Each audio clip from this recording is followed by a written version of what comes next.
Isa na namang kapanapanabik na istorya ang ating aabangan mula sa palabas na Batang Quiapo. Sa unang eksena ay pinaplano nila Fatima kung paano sila mambibiktima sa Quiapo. Dahil kung sila ay patuloy na magsasama-sama, sila ay patuloy na mahuhuli ng mga parak.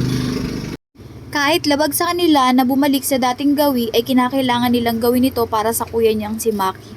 Kailangan nilang piyansahan ito upang ito ay makalaya. Sa kabilang banda, sila Tanggol naman ay nagpaplano ng pamimigay ng pera sa Quiapo.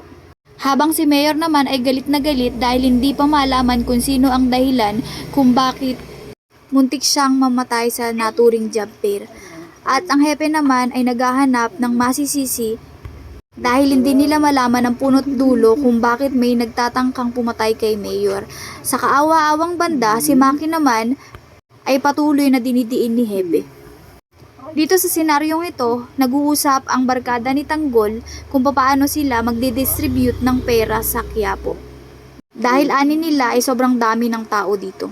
Si Marites naman ay patuloy ang pag-iyak at paghinagpis dahil nakausap niya si Santino. Galit na galit ang kanyang anak dahil naawa ito na naiinis sa kanyang ina.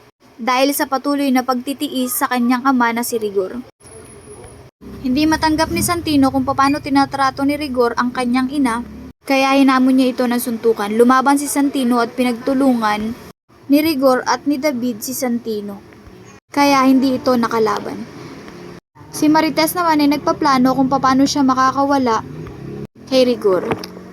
Isa na namang kapanapanabik na yugto ang ating aabangan mula sa pagtatampok ng Batang Quiapo. Kasunod dito ang pagpapakita kung paano tatakas si Marites sa bahay ni Rigor dahil hindi niya na matagalan ang karumal-dumal na pinagagagawa ng kanyang asawa sa kanya.